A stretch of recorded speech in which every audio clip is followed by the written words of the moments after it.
제 나이 72. 누군가는 인생의 모든 짐을 내려놓고 편히 쉴 나이라고들 하지만 저는 여전히 동틀 무렵 잠에서 깨어 부엌으로 향하는 것으로 하루를 시작합니다. 남편이 곁에 있을 때도 그이가 먼저 하늘로 소풍을 떠난 지금도 변치 않는 저만의 오랜 습관 같은 것이죠. 자글자글 기름 두른 팬 위에서 음식이 익어가는 소리, 구수한 간장이 은근한 불에 졸아들며 풍기는 그 냄새는 세상 어떤 것보다 제 마음을 평온하게 만들어줘요. 제게 부엌은 단순히 밥을 짓는 공간이 아니라 제 인생의 희로애락이 고스란히 담긴 성전과도 같은 곳입니다. 하나뿐인 아들 정식이가 어릴 적 감기에 걸려 끙끙 앓던 날이면 저는 밤새 찹쌀을 불려 닭죽을 쑤었고 시험을 망쳐 어깨가 축 처진 날에는 녀석이 가장 좋아하는 떡갈비를 만들어주곤 했습니다. 제 음식에는 그런 힘이 있다고 믿었어요. 지친 몸과 마음을 다독여주고 다시 일어설 용기를 주는 힘 말입니다. 먼저 간 남편도 입버릇처럼 말하곤 했죠. 바깥에서 아무리 힘든 일이 있어도 당신이 차려준 따뜻한 밥상 앞에 앉으면 모든 시름이 다 녹아내린다고요. 제 손맛은 그렇게 제 가족을 지키는 가장 강력한 무기이자 사랑의 표현이었습니다. 그런데 제 사랑의 방식이 시대에 뒤떨어지는 것이 되어버린 건 언제부터였을까요? 정식이가 결혼하고 며느리라는 새로운 가족이 생긴 후부터 저는 조금씩 제 자리를 잃어가는 기분이 들었습니다. 모든 것이 반짝이고 매끈한 새 것으로 채워진 아들네 집에 제 손때 묻은 음식과 살림살이들은 어울리지 않는 불청객이 되어가는 듯했죠. 몇 달 전의 일입니다. 아들 녀석이 연일 계속되는 야근에 얼굴이 반쪽이 되었다는 소식을 전해 들었어요. 입맛도 없는지 끼니도 거르기 일수라고요.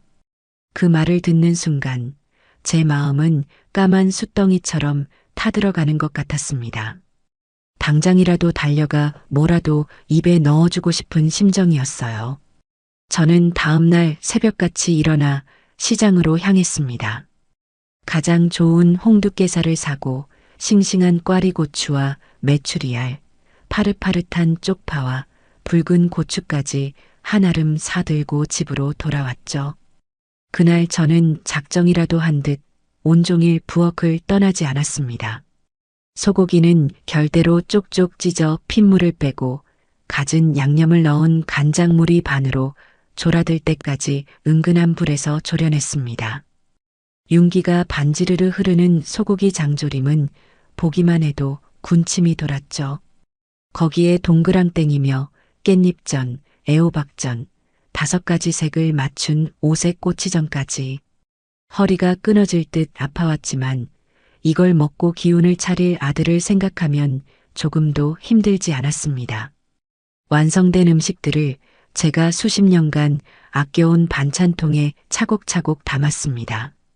요즘 나오는 것처럼 디자인이 세련되진 않았지만 강화유리로 되어 튼튼하고 냄새도 잘 배지 않아 제가 무척 아끼는 살림들이었죠. 붉은 뚜껑, 파란 뚜껑, 노란 뚜껑, 색색의 뚜껑을 덮어 묵직하게 쌓아놓으니 마음까지 든든해졌습니다.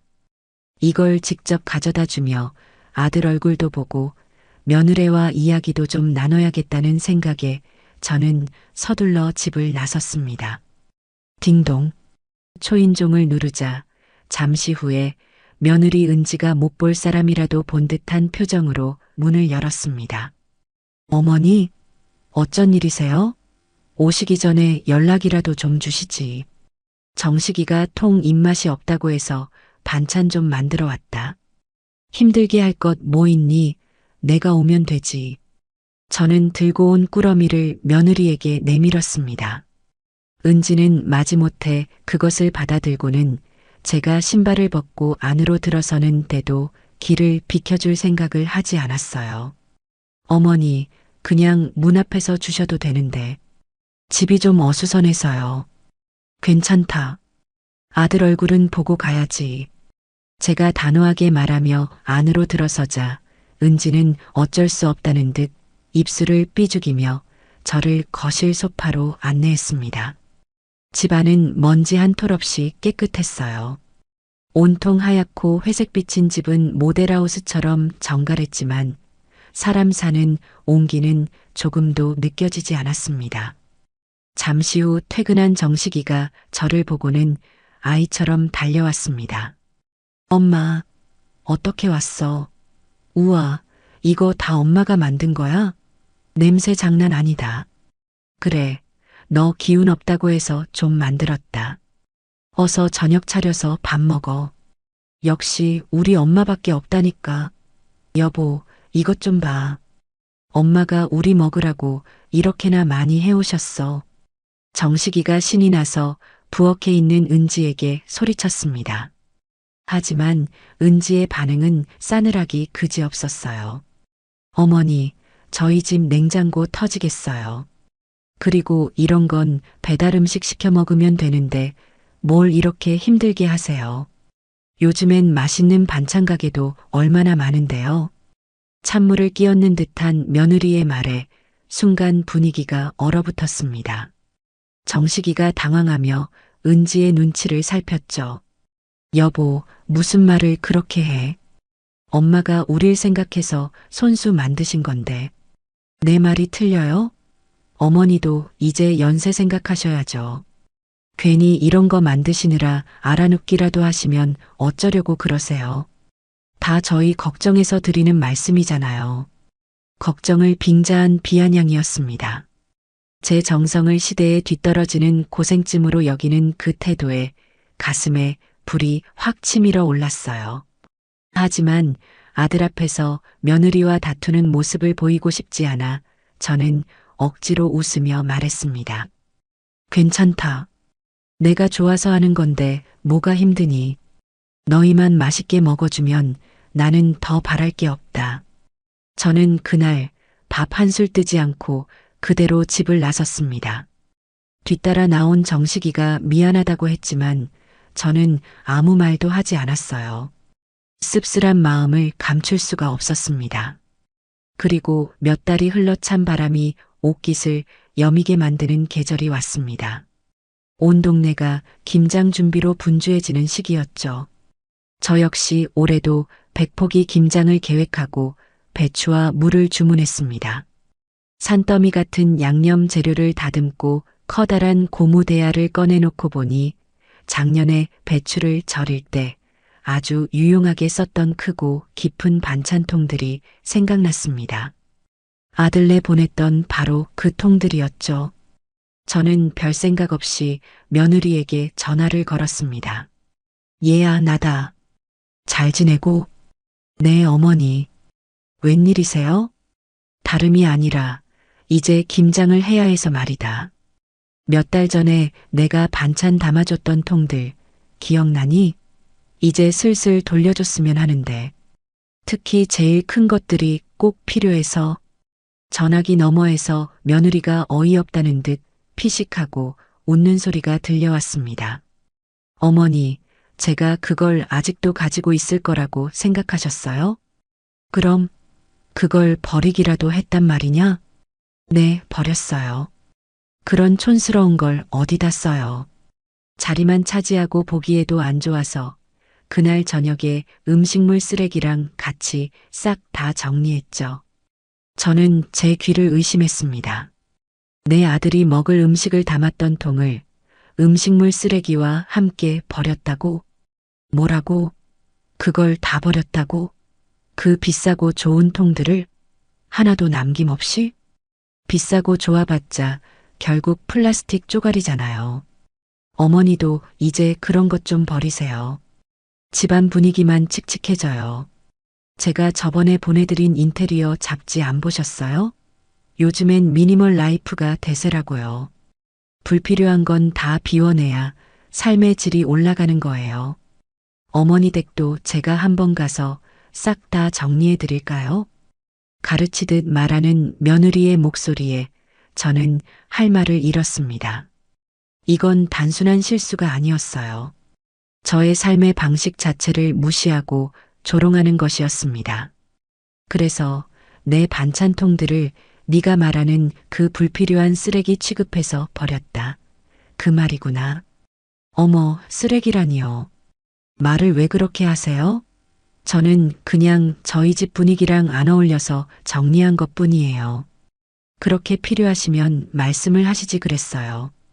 제가 인터넷으로 세련된 걸로 새로 주문해 드릴 테니 그걸로 쓰세요. 요즘엔 하얗고 네모난 게 유행이에요. 동정하듯 베푸는 그 말투에 저는 더 이상 참을 수가 없었습니다.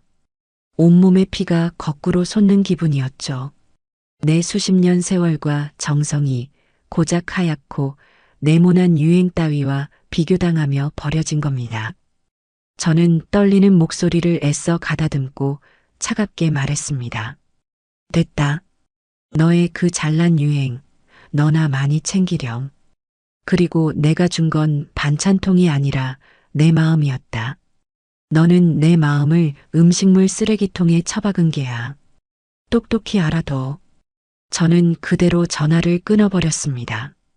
손이 부들부들 떨리고 심장이 미친 듯이 뛰었어요. 한참을 그렇게 부엌 의자에 주저앉아 있었습니다. 며느리가 내뱉은 말들이 칼날이 되어 심장을 후벼 파는 것 같았어요. 촌스러워서, 플라스틱 쪼가리, 정리. 제 인생 전체가 부정당한 기분이었습니다. 아들 녀석에게 전화할까 수십 번을 망설였습니다. 하지만 이내 그만두었죠. 정식이는 분명 엄마 은지가 뭘 몰라서 그랬겠죠. 걔가 원래 그렇게 나쁜 애는 아니잖아. 내가 대신 사과할게라고 말하며 어설프게 상황을 무마하려 들 겁니다. 나쁜 애는 아니라니. 세상에 자기 어미의 마음을 쓰레기 취급하는 것보다 더 나쁜 게 어디 있단 말인가요? 저는 아들에게도 며느리에게도 환멸을 느꼈습니다. 그날 밤 저는 눈물 한 방울 흘리지 않았습니다. 눈물은 약한 자들이나 흘리는 것이니까요. 대신 제 안에서 무언가 단단하고 차가운 것이 만들어지는 것을 느꼈습니다. 그래, 내 방식이 촌스럽고 불필요하다고? 내 정성과 손맛이 고작 플라스틱 쪼가리 취급을 받아야 한다고? 좋다. 그렇다면 똑똑히 보여주마. 너희들이 얼마나 어리석고 소중한 것을 잃었는지 땅을 치고 후회하게 만들어주마. 저는 버려진 반찬통이 아닌 짓밟힌 제 인생의 가치를 되찾기로 결심했습니다. 그리고 그 시작은 다시는 내 손으로 만든 따뜻한 밥 한 술 그들에게 내어주지 않는 것이 될 겁니다. 동이 터오는 창밖을 보며 저는 길고 긴 싸움의 시작을 직감했습니다. 그날 이후 제 세상은 이전과 완전히 달라졌습니다. 아침에 눈을 뜨면 늘 그렇듯 부엌으로 향했지만 더 이상 그곳에서 아들 내외를 위한 음식을 만들지 않았어요. 대신 저 자신을 위한 소박한 아침상을 차렸습니다.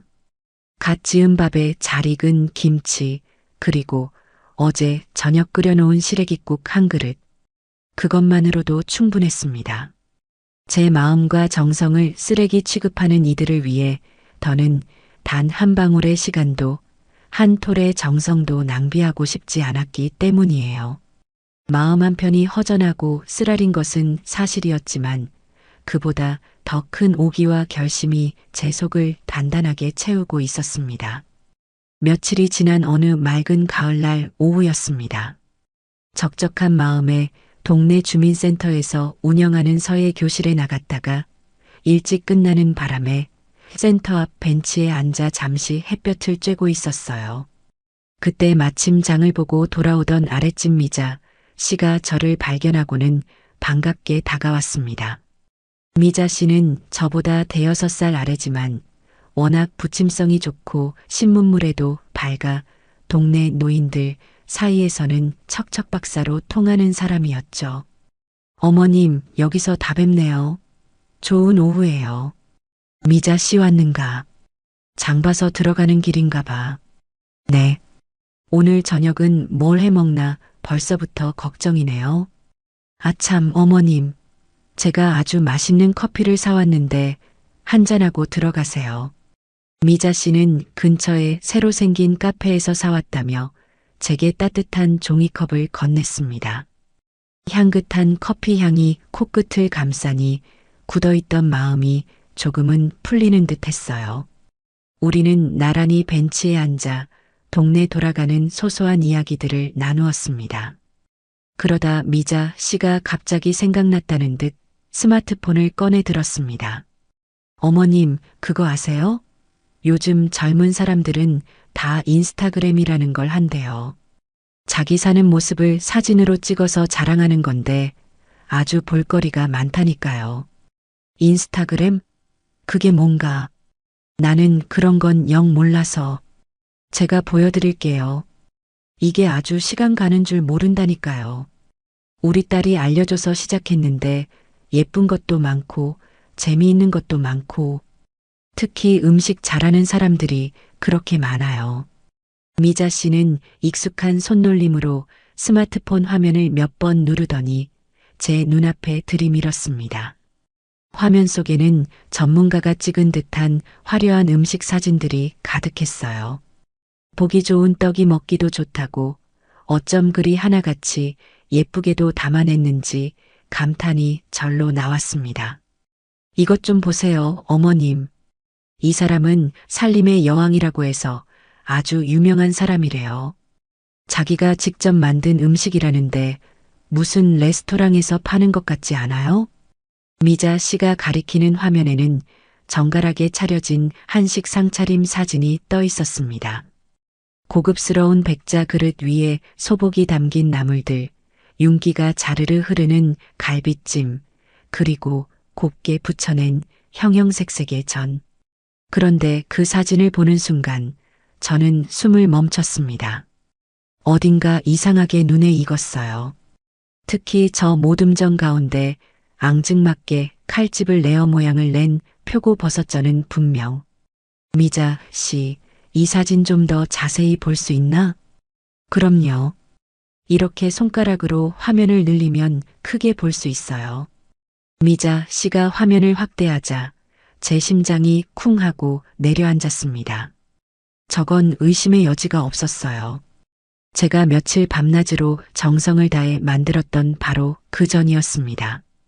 버섯의 모양이며 당근과 쪽파로 멋을 낸 고명의 위치까지 모든 것이 똑같았어요.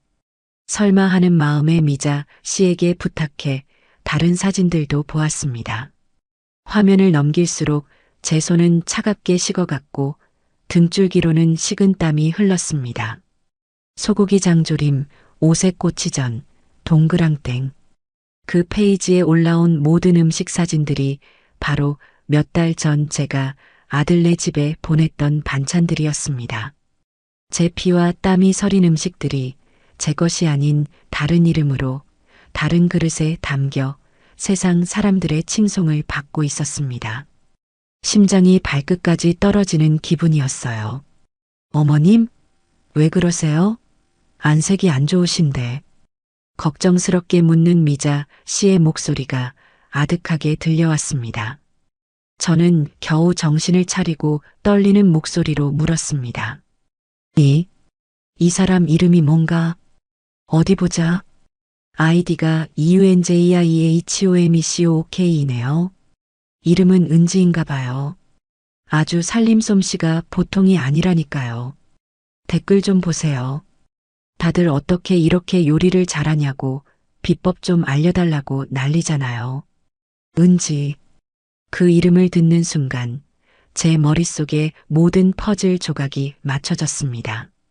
그리고 그와 동시에 참을 수 없는 배신감이 온몸을 휘감았습니다. 제 며느리 이은지가 제가 만들어준 반찬들을 마치 자기가 만든 것인 양 SNS에 올려 사람들을 속이고 있었던 겁니다. 심지어 살림의 여왕이라는 거창한 이름까지 내걸고서요. 참, 이 사람은 글도 아주 재미있게 써요. 이것 좀 들어보세요. 아무것도 모르는 미자 씨는 신이 나서 게시글의 내용을 읽어주기 시작했습니다. 오늘은 남편을 위한 서프라이즈 저녁상. 퇴근하고 돌아올 남편을 생각하며 정성껏 만들어 봤어요. 해시태그 홈쿡, 해시태그 온더 테이블, 해시태그 주부구단, 해시태그 내조이 여왕. 어머, 정말 남편이 좋아했겠네. 저는 아무 대답도 할 수 없었습니다. 그저 입술을 굳게 깨물고 있었죠. 정성? 내 정성을 도둑질해 놓고 감히 저런 말을 입에 올리다니. 분노로 온몸이 부들부들 떨렸습니다. 미자 씨는 계속해서 신나게 화면을 넘기며 다른 글들을 구경했습니다. 그러다 갑자기 어머나 하는 소리와 함께 제 눈치를 살폈습니다. 왜 그러나 미자 씨. 아니, 이건 어머님이 보시면 기분 나쁘실 수도 있겠는데. 괜찮으니 한번 보여줘 보게. 미자 씨가 마지못해 보여준 화면에는 낯익은 제 반찬통들 사진이 올라와 있었습니다. 물론 초점은 흐릿하게 처리되어 있었지만 누가 봐도 제가 쓰던 그 알록달록한 통들이었어요. 그리고 그 아래에는 이렇게 쓰여 있었습니다. 시어머니가 자꾸 촌스러운 반찬통에 뭘 담아주시는데 처치 곤란이네요. 정성 생각해서 버리지도 못하고 그렇다고 주방에 두자니 인테리어 다 망치고 눈물 머금고 예쁜 그릇에 옮겨 담는 중. 해시태그 시월드, 해시태그 스트레스, 해시태그 미니멀 라이프이죠. 그 글을 읽는 순간 세상이 무너지는 듯한 충격을 받았습니다. 제 등 뒤에서는 이런 식으로 저를 조롱하고 있었던 겁니다. 제 마음을 처치 곤란한 골칫덩이로 저를 미니멀 라이프의 적으로 취급하면서 말이에요. 앞에서는 마지못해 감사한 척 연기를 하고 뒤에서는 제 험담을 하며 자신의 인기를 위한 도구로 저를 이용하고 있었던 거죠. 피가 거꾸로 솟는다는 말이 어떤 의미인지 그때 처음으로 실감했습니다. 어머어머 세상에. 어떻게 시어머니한테. 이건 좀 심했다, 정말. 미자 씨도 사태의 심각성을 깨닫고 제 눈치를 보며 어쩔 줄 몰라 했습니다. 저는 아무렇지 않은 척 억지로 입꼬리를 끌어올렸습니다. 허허, 요즘 젊은 애들은 다 저러고 노나보지. 나는 이제 그만 들어가 봐야겠네. 커피 고마웠어, 미자 씨. 저는 자리에서 일어났습니다. 더 이상 그곳에 앉아 있을 수가 없었어요. 미자 씨의 걱정스러운 배웅을 뒤로하고 집으로 향하는 내내 머릿속은 지옥처럼 들끓었습니다. 단순한 서운함을 넘어선 깊은 배신감과 모멸감이 심장을 난도질하는 듯 했어요. 집에 도착하자마자 저는 현관문에 들어서자마자 주저앉아 버렸습니다. 다리에 힘이 풀려 도저히 서 있을 수가 없었거든요. 그 아이는 처음부터 제 정성을 받을 자격이 없는 아이였습니다. 제 사랑을, 제 마음을 자신의 허영심을 채우는 데 이용하고 뒤에서는 헌신짝처럼 취급하며 조롱거리로 삼았어요. 반찬통을 버렸다고 했을 때보다 더 큰 충격과 분노가 저를 휩쌌습니다. 그때는 단순히 무심하고 철이 없다고 생각했지만 이건 차원이 다른 문제였습니다. 이것은 명백한 기만이고 악의적인 조롱이었어요. 한참을 그렇게 바닥에 주저앉아 있었습니다. 눈물이 쏟아질 것 같았지만 이를 악물고 참았습니다. 지금 내가 흘려야 할 것은 눈물이 아니에요. 이 모든 것을 되돌려주기 위한 냉철한 계획과 단단한 결심이었습니다. 그래, 이은지. 너는 선을 넘어도 한참을 넘었다. 네가 그토록 자랑하고 싶어하는 그 살림의 여왕이라는 왕관이 얼마나 허술하고 부끄러운 가짜인지 내가 온 세상에 알려주마. 네가 도둑질한 내 손맛이 없으면 너는 아무것도 아니라는 사실을 뼈저리게 느끼게 해줄 것이다. 그날 밤 저는 잠들지 않았습니다. 대신 부엌으로 가 먼지 쌓인 낡은 노트를 꺼내 들었습니다. 그 노트에는 제가 평생을 바쳐 갈고 닦아온 저만의 요리 비법들이 빼곡히 적혀 있었죠. 그것은 이제 제 반격의 가장 강력한 무기가 될 것입니다. 그날 이후로 제 생활에는 한 가지 철칙이 생겼습니다. 바로 아들 내외에게는 그 어떤 음식도 보내지 않는다는 것이었죠. 심지어 김장철이 되어 100포기의 김치를 다 담그고 나서도 저는 아들네 몫을 따로 떼어놓지 않았습니다. 해마다 김장하는 날이면 당연하다는 듯 커다란 김치통을 들고 찾아오던 아들 녀석이었지만 올해는 그럴 필요가 없게 된 겁니다. 제 마음을 쓰레기 취급한 이들에게 제 1년 농사와도 같은 귀한 김치를 나누어 줄 생각은 눈꼽만큼도 없었으니까요. 그렇게 한두 주가 흘렀을까요? 아니나 다를까 저녁 무렵 아들에게서 전화가 걸려왔습니다. 녀석의 목소리에는 은근한 투정이 가득 묻어 있었어요. 엄마, 나 정식이야. 저녁은 먹었어?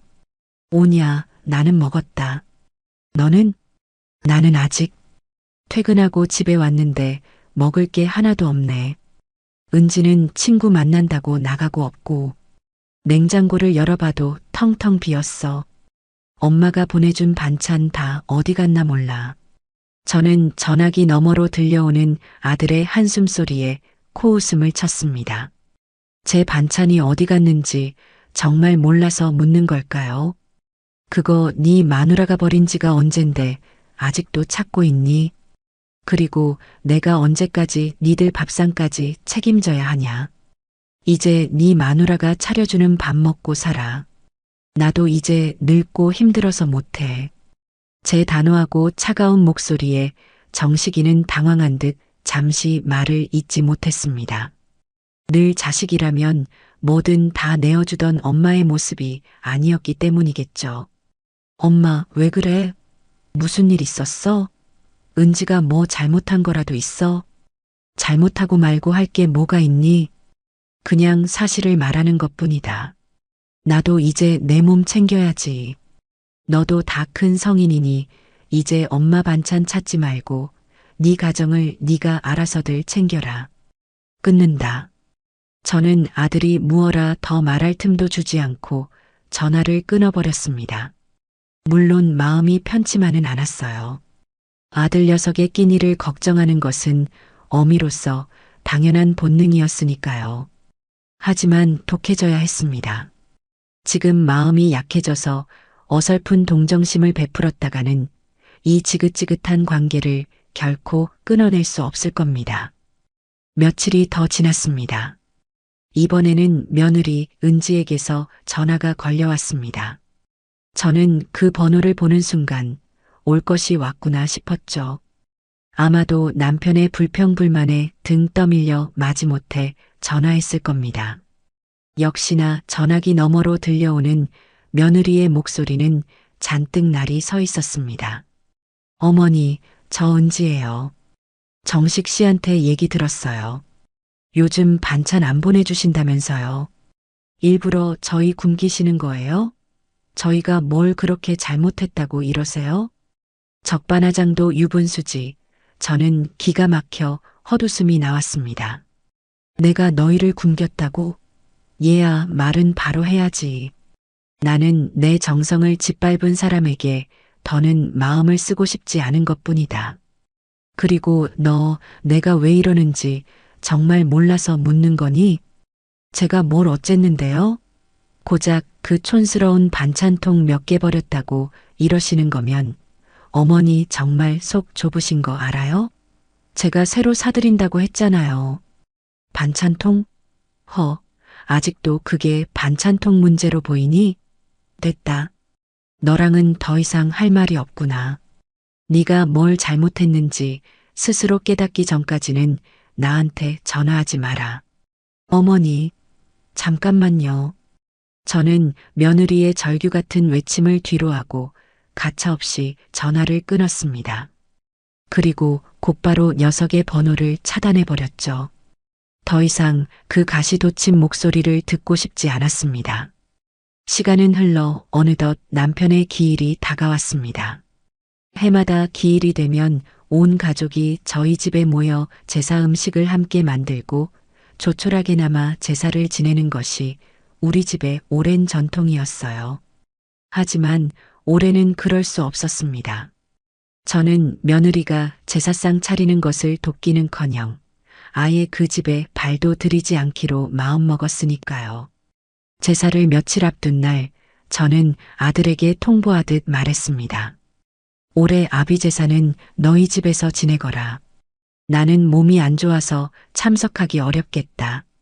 엄마, 그게 무슨 말이야? 제사 음식을 누가 하라고. 은지는 할 줄 아는 거 하나도 없단 말이야. 그럼 지금부터 배우면 되겠네. 인터넷 찾아보면 요즘엔 레시피도 잘 나온다더라. 아니면 네 마누라가 잘하는 그 인스타그램인지 뭔지에 물어보든가.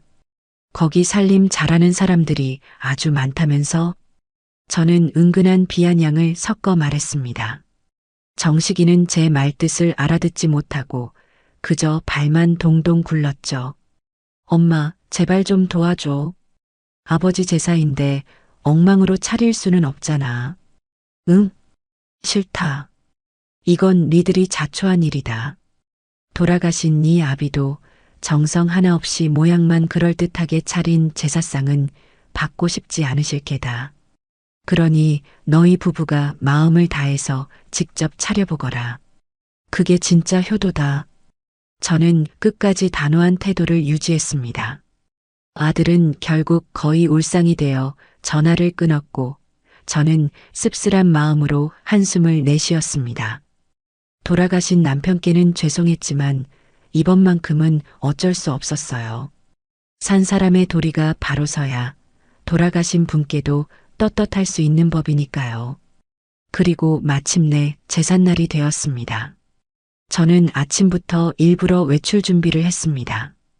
혹시라도 마음이 약해져 아들네 집으로 달려갈까봐 저 자신을 묶어두는 방법이었죠. 동네 친구들과 만나 점심을 먹고 찻집에 앉아 시간을 보내면서도 마음은 온통 아들네 집에 가 있었습니다. 지금쯤이면 한창 음식 준비로 정신이 없겠지.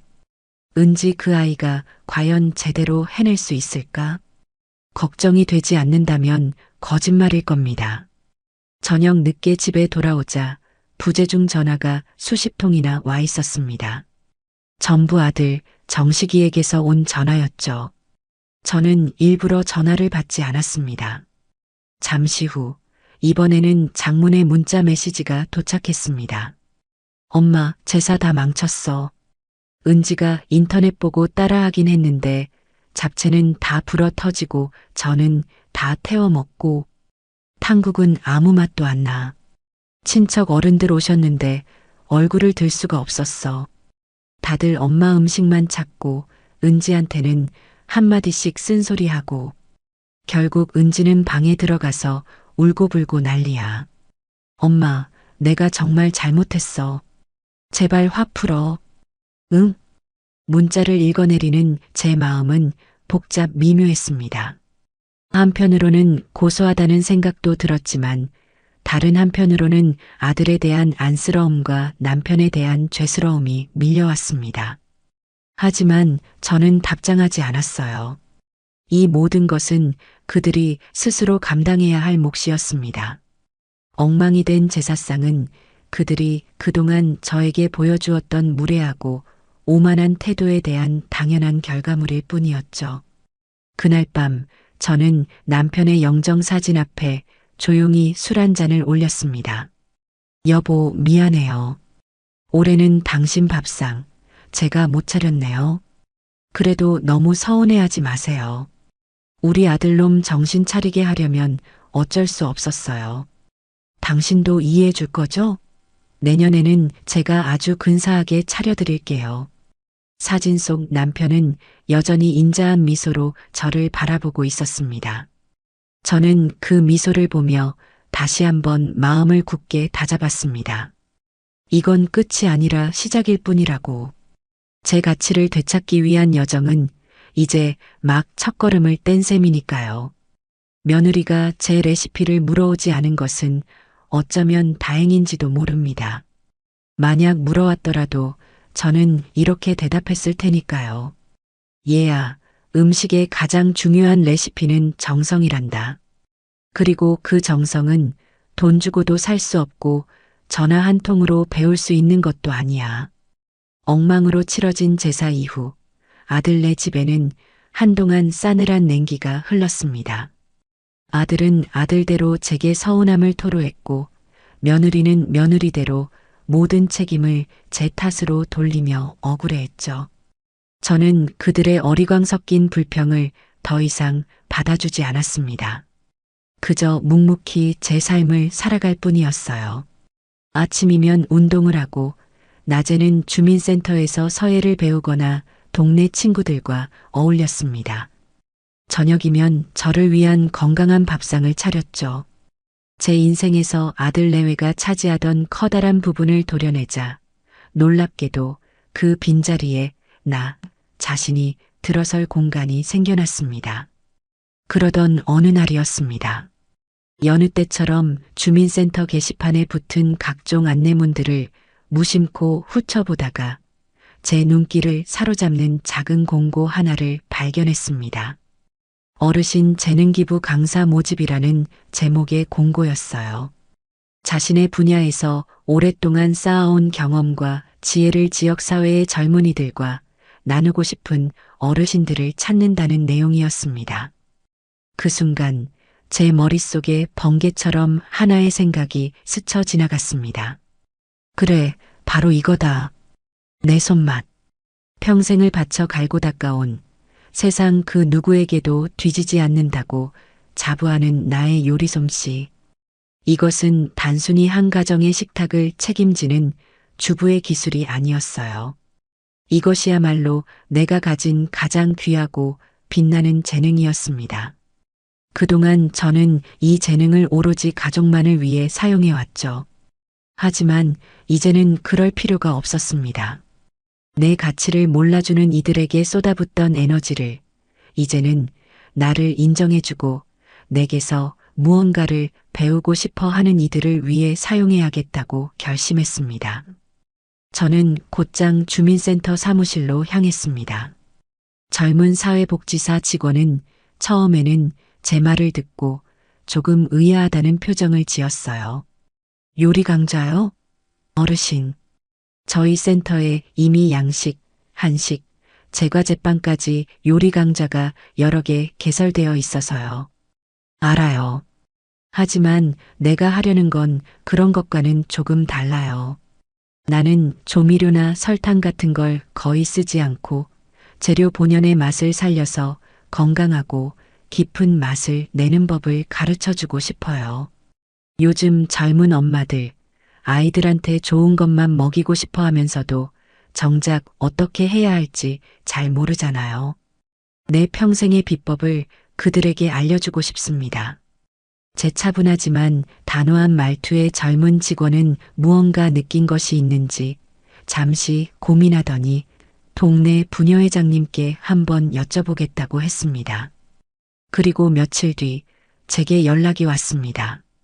제 요리 솜씨를 익히 알고 있던 부녀회장님과 동네 어른들이 두 팔 벌려 환영하며 강력하게 추천해 주신 덕분에 김효순의 명품 집밥이라는 이름의 강좌가 정식으로 개설될 수 있었던 겁니다. 첫 수업이 있던 날, 저는 조금 긴장된 마음으로 강의실에 들어섰습니다. 수강생은 대부분 아이를 키우는 젊은 주부들이었어요. 처음에는 다들 동네 할머니가 하는 요리 교실이 뭐 별거 있겠어? 하는 반신반의의 눈빛으로 저를 바라보는 듯 했습니다. 저는 아무 말 없이 준비해온 앞치마를 두르고 그날의 주제인 기본에 충실한 멸치 육수와 된장찌개의 시연을 시작했습니다. 여러분, 맛있는 음식의 기본은 좋은 재료와 정성입니다. 그리고 한식의 기본은 바로 이 육수예요. 요즘엔 간편하게 동전 모양으로 나온 것도 있고 가루로 된 것도 많죠. 하지만 그런 것들로는 절대 이 깊은 맛을 낼 수가 없어요. 저는 비린내 없이 깔끔하고 구수한 멸치 육수를 내는 저만의 비법을 차근차근 설명해 나갔습니다. 멸치의 내장을 하나하나 손으로 제거하고 마른 팬에 살짝 볶아 비린내를 날리는 과정부터 무와 다시마, 팥뿌리를 넣고 끓이는 시간과 불 조절까지 제 손놀림 하나하나에 수강생들의 눈이 점점 동그래지는 것이 느껴졌습니다. 육수가 완성되자 구수한 냄새가 강의실 전체에 퍼져나갔습니다. 수강생 중 한 명이 자기도 모르게 와 냄새만 맡아도 건강해지는 기분이에요. 라고 외쳤고 여기저기서 동의하는 웃음소리가 터져나왔죠. 이어서 저는 직접 담근 집된장을 풀고 애호박과 두부, 버섯을 썰어 넣어 보글보글 찌개를 끓여냈습니다. 마지막으로 약간의 고춧가루와 다진 마늘, 그리고 어슷썬 파를 넣는 것으로 찌개는 완성되었습니다. 자, 이제 한번 맛보세요. 이게 바로 조미료 하나 없이도 맛있는 진짜 된장찌개랍니다. 저는 작은 그릇에 찌개를 조금씩 덜어 수강생들에게 나누어 주었습니다.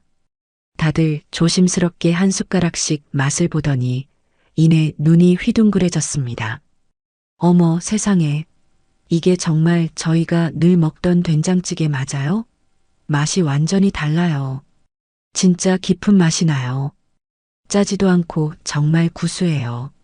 어떻게 이런 맛이 나죠? 감탄사가 여기저기서 쏟아져 나왔습니다. 아이 이유식 때문에 늘 음식 맛내기가 고민이었다는 한 젊은 엄마는 제 레시피를 노트에 빼곡히 받아 적으며 연신 고개를 끄덕였고 맞벌이라 늘 반찬 가게나 배달 음식에 의존했다는 다른 주부는 오늘 저녁에는 꼭 직접 끓여봐야겠다며 굳은 다짐을 했습니다.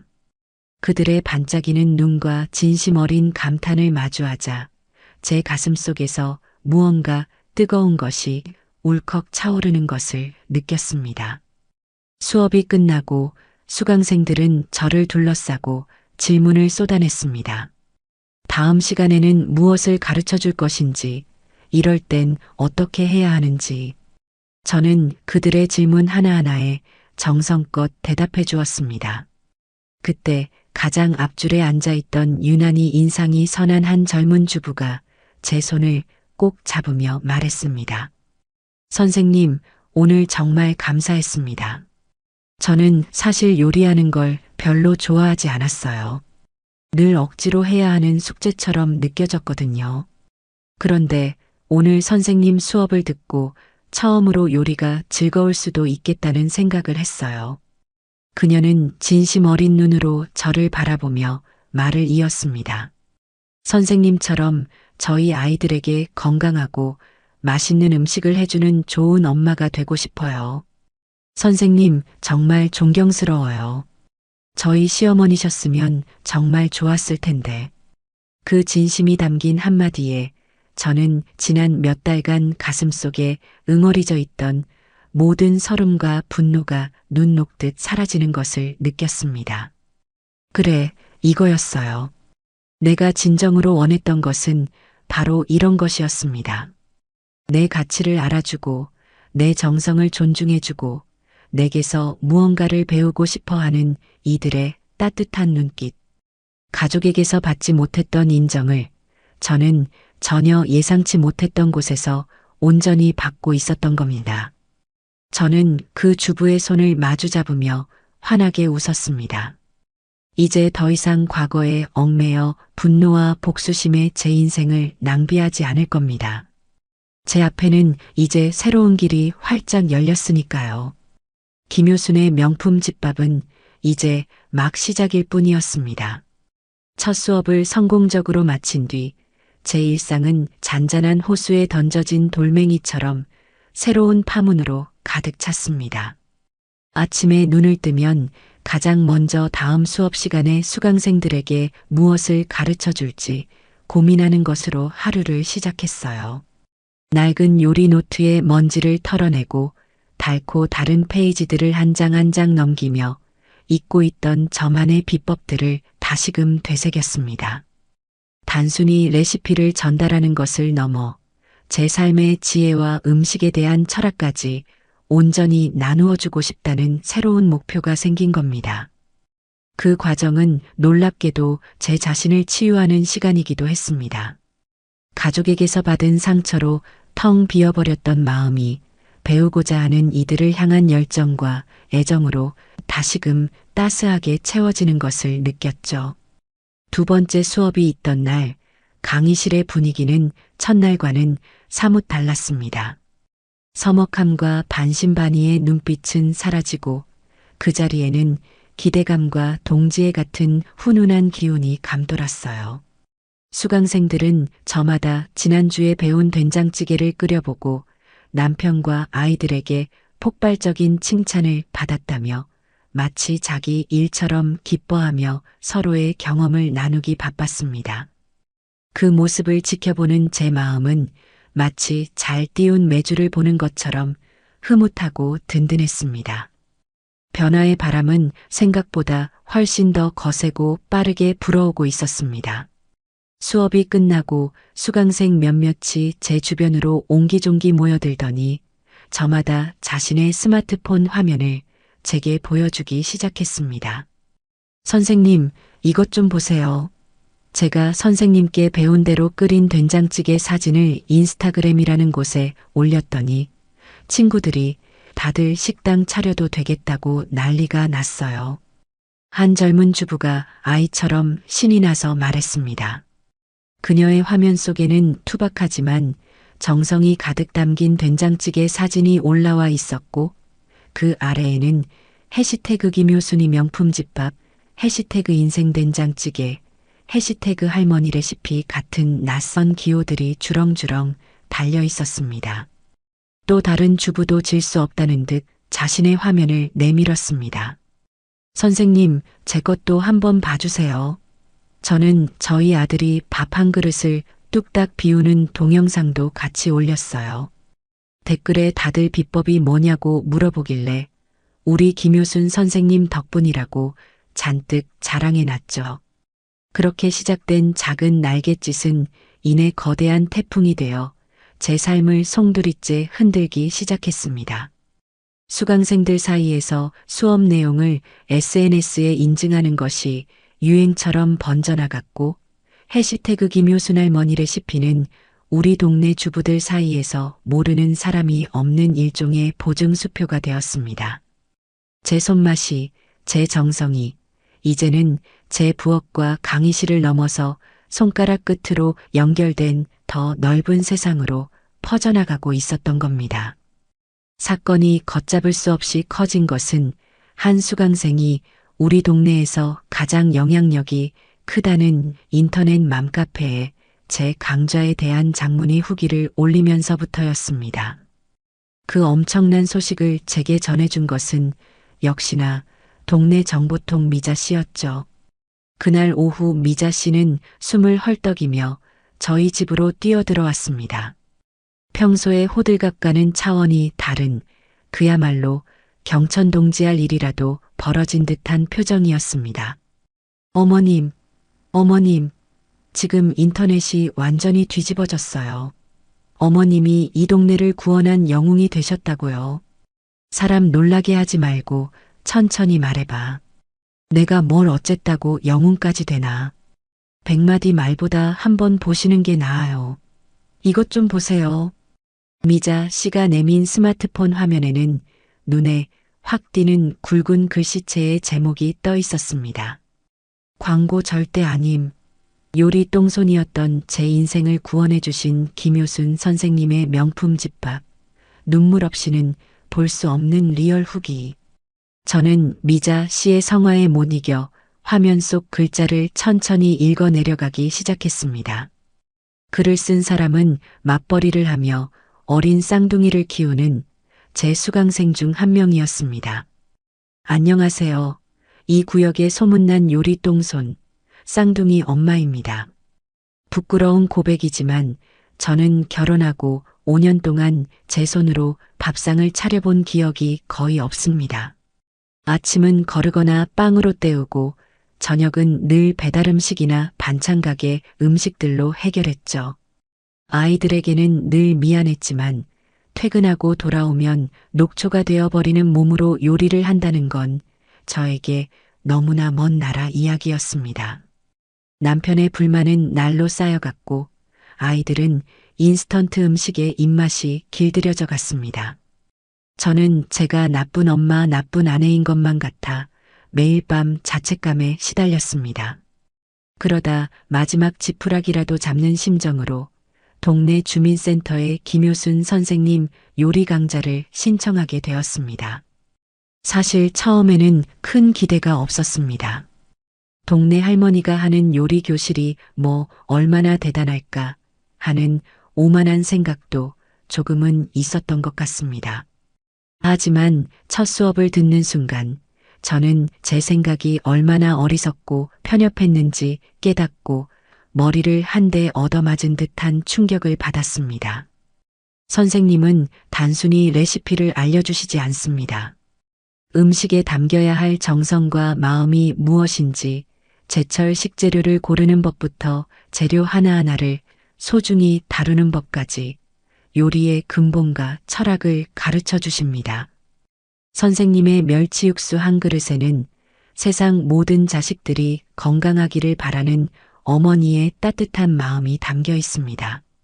선생님의 된장찌개 한 숟갈에는 화학 조미료에 지친 우리네 위장을 달래주는 깊고 진한 위로가 담겨 있습니다. 저는 선생님의 수업을 들으며 난생 처음으로 요리의 즐거움을 깨달았습니다. 그리고 용기를 내어 제 손으로 직접 저녁상을 차리기 시작했습니다.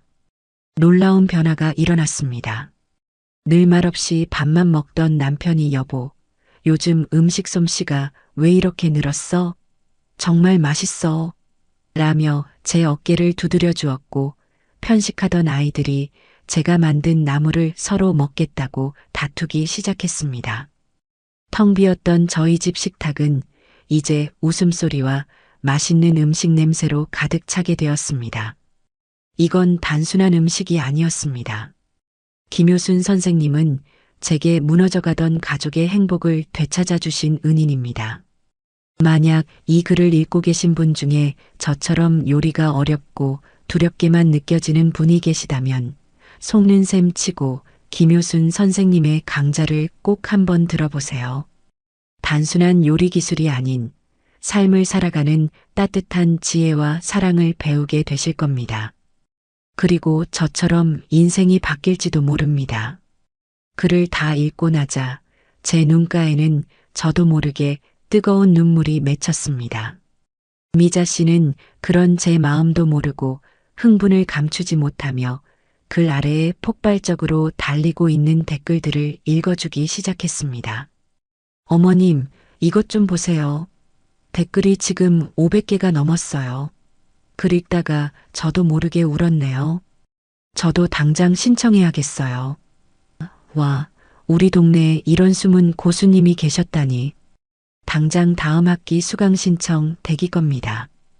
요즘 애들 입맛에 맞춘답시고 맨날 설탕, 소스 범벅으로 만들었는데 이 글을 읽고 깊이 반성하게 됩니다. 진짜 어른의 손맛을 배우고 싶네요.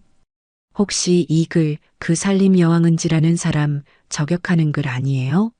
그 사람은 시어머니가 해준 음식 자기가 한 척 했다던데 이 선생님이 그 시어머니이신가?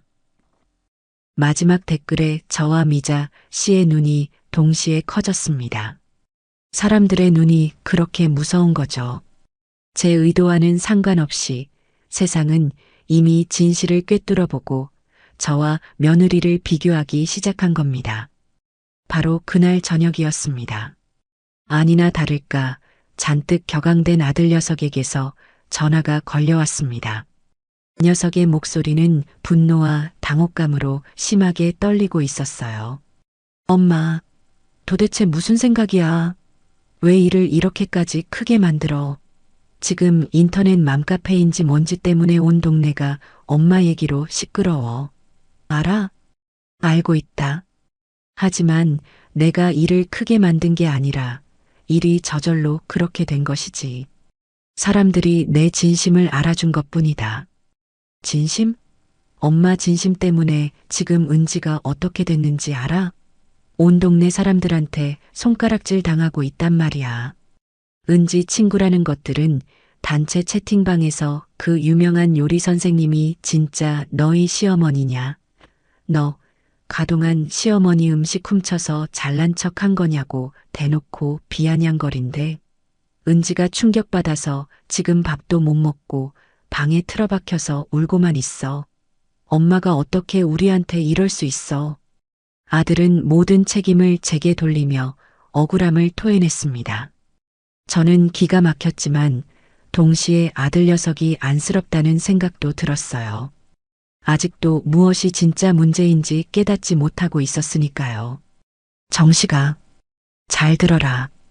은지가 지금 힘든 건 나 때문이 아니다. 자기 자신의 거짓말과 허영심 때문에 벌을 받고 있는 것이지. 남의 것을 도둑질해서 자기 이름으로 포장하고 뒤에서는 그 사람을 험담했을 때부터 이미 예견된 결과야.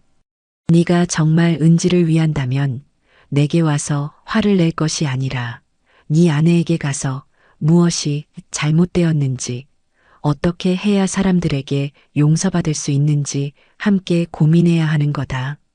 제 차분하지만 단호한 일침에 아들은 순간 말을 잃었습니다. 저는 이 기회에 아들에게도 따끔한 교훈을 줘야겠다고 생각했습니다. 그리고 네 마누라가 상처받은 것만 보이고 그동안 그 아이에게 모욕당하고 무시당한 이 늙은 어미의 상처는 보이지도 않더냐. 네가 진정한 가장이라면 네 아내의 잘못을 감싸주기 전에 시시비비를 가릴 줄 알아야지.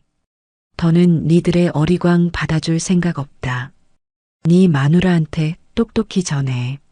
진짜 창피한 게 뭔지, 진짜 실력이 뭔지 이번 기회에 뼈저리게 배우라고. 억울하면 자기도 피나는 노력으로 진짜 실력을 키워서 사람들한테 당당하게 평가받으면 될 일 아니냐. 끊는다. 저는 제 할 말만 하고 가차없이 전화를 끊어버렸습니다. 더 이상 아들의 변명도 며느리에 대한 동정도 제게는 사치였습니다. 저는 이제 더 이상 한 가정의 울타리 안에 갇힌 늙은 시어머니가 아니었습니다. 제 가치를 알아주는 수많은 사람들에게 제 지혜와 손맛을 나누어 주어야 할 책임과 의무가 있는 선생님이었으니까요. 그날 밤 저는 다음 수업 자료를 준비하며 뜬 눈으로 밤을 새웠습니다. 제 인생의 운전대를 이제야 비로소 제 손으로 온전히 움켜쥐었다는 사실에 가슴 벅찬 희열을 느끼면서 말이죠. 맘카페 사건으로 지역사회의 뜨거운 인물로 떠오른 지 며칠 지나지 않아 저희 집으로 공식적인 손님이 찾아왔습니다. 다름 아닌 주민센터의 센터장과 젊은 사회복지사 직원이 함께였죠. 저는 갑작스러운 방문에 어리둥절했지만 그들의 입에서 나온 말은 저를 더욱 놀라게 했습니다. 어르신, 경사났습니다. 우리 시에서 발행하는 신문에서 어르신을 이달의 우리 동네 자랑스러운 인물로 선정하고 싶다고 연락이 왔습니다. 어르신의 요리 강좌가 지역사회에 아주 긍정적인 반향을 일으키고 있다면서요. 저희 주민센터로서도 정말 영광스러운 일입니다. 센터장은 자기 일처럼 기뻐하며 제 손을 붙잡았습니다. 저는 신문사에서 저를 취재하고 싶어 한다는 말에 덜컥 겁부터 났습니다. 평생을 부엌과 안방만 오가며 조용히 살아온 제가 신문에 얼굴과 이름이 실린다는 것이 영 쑥스럽고 부담스럽게 느껴졌기 때문이에요. 아이고, 센터장님. 저같이 평범한 늙은이가 무슨 자랑스러운 인물이라고. 저는 그냥 제가 할 줄 아는 거 조금 나누는 것뿐인데 신문까지 나올 일은 아닌 것 같습니다. 정중히 사양하고 싶네요. 제가 손사래를 치며 거절하자 옆에 있던 젊은 직원이 안타깝다는 표정으로 저를 설득하기 시작했습니다. 선생님, 그러지 마세요. 선생님의 요리 철학과 살아오신 이야기가 요즘 젊은 세대들에게 얼마나 큰 울림과 교훈을 주는지 모르세요? 이건 단순히 선생님 개인의 영광이 아니라 선생님처럼 묵묵히 자기 자리를 지키며 살아오신 이 시대 모든 어머님들의 가치를 재조명하는 아주 의미 있는 일이 될 거예요. 부디 저희의 청을 거절하지 말아주세요. 이 시대 모든 어머님들의 가치를 재조명하는 일이라는 그 한마디가 제 마음을 깊숙이 파고들었습니다. 그렇습니다. 이건 더 이상 저 개인만의 문제가 아니었어요. 며느리에게 촌스럽다고 무시당했던 저의 삶이 실은 얼마나 소중하고 가치 있는 것이었는지를, 나아가 저와 같은 시대를 살아온 수많은 여성들의 헌신적인 삶이 결코 헛된 것이 아니었음을 증명해 보일 기회였습니다. 저는 잠시 눈을 감고 깊은 생각에 잠겼다가 이내 결심한 듯 고개를 끄덕였습니다. 알겠습니다. 누추한 사람이라도 괜찮다면 취재에 응하도록 하지요. 며칠 뒤 약속한 시간에 맞춰 박은영이라는 이름의 젊은 여기자가 녹음기와 카메라를 들고 저희 집을 방문했습니다. 그녀는 아주 총명하고 따뜻한 눈빛을 가진 사람이었어요. 우리는 거실에 마주 앉아 차를 마시며 2시간 넘게 시간 가는 줄 모르고 이야기를 나누었습니다. 처음에는 어색하고 굳어있던 저도 그녀가 던지는 진솔하고 깊이 있는 질문들 앞에서 조금씩 마음의 문을 열기 시작했습니다. 어르신께서 생각하시는 집밥의 진정한 의미는 무엇인가요? 집밥이라. 그건 그냥 한 끼 때우는 식사가 아니에요. 그건 관계고 역사지. 밥상머리에 둘러앉아 오늘 하루 있었던 일을 도란도란 나누는 것. 그게 바로 관계 아니겠소?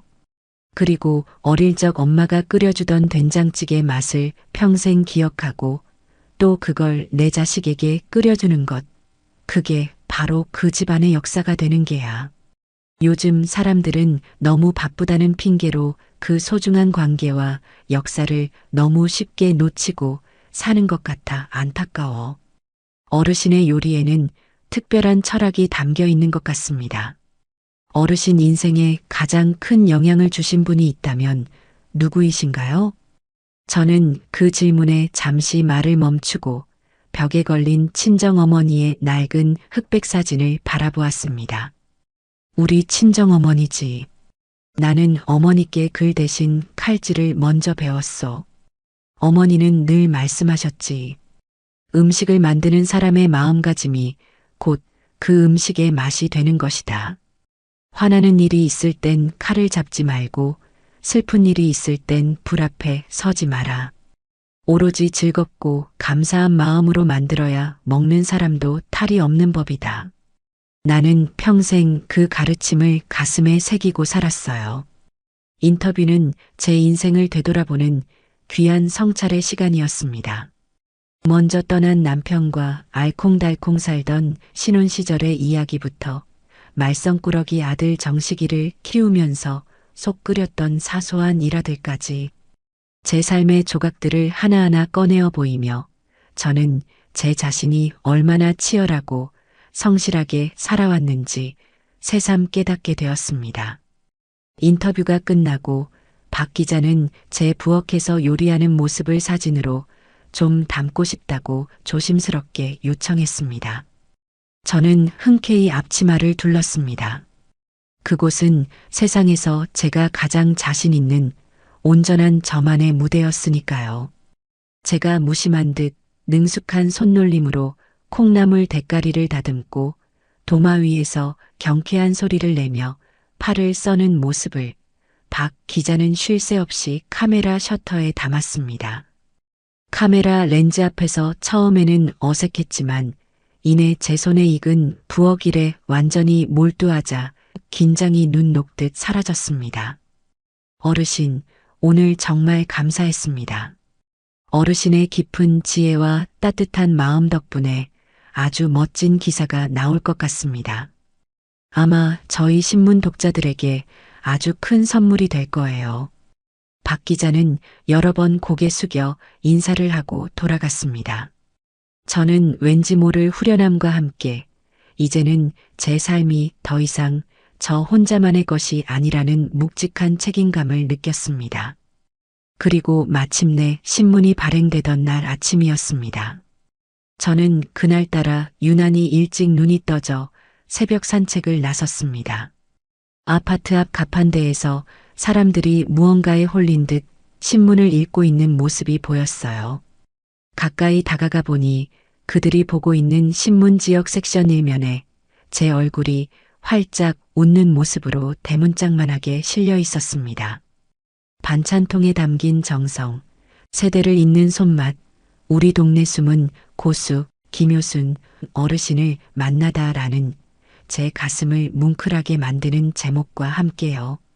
기사는 제 예상을 훨씬 뛰어넘을 만큼 감동적이었습니다. 박 기자는 제가 툭툭 던졌던 말들 속에 숨겨진 깊은 의미들을 끄집어내 한 편의 아름다운 서사시처럼 제 인생을 그려내고 있었습니다. 신문을 다 읽고 나자 제 눈시울이 뜨거워졌습니다. 평생을 이름 없는 주부로 살아온 제 인생이 이렇게나 빛나는 이야기로 재탄생하는 날이 오다니 꿈만 같았어요.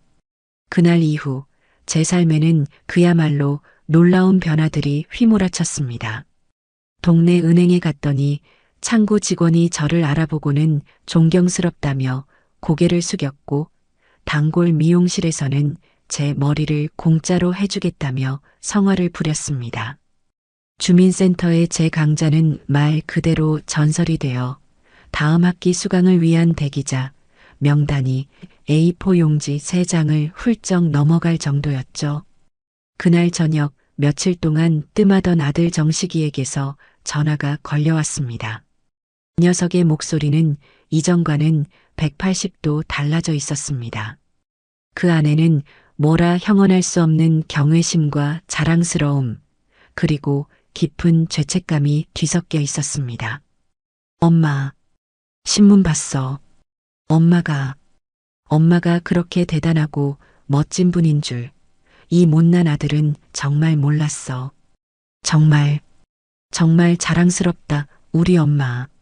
아들의 떨리는 목소리에 제 마음속 깊은 곳에 남아있던 마지막 응어리마저 스르르 녹아내리는 기분이었습니다.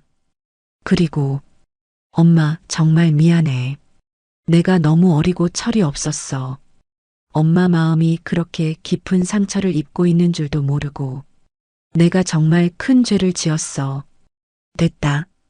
이제라도 알았으면 됐다.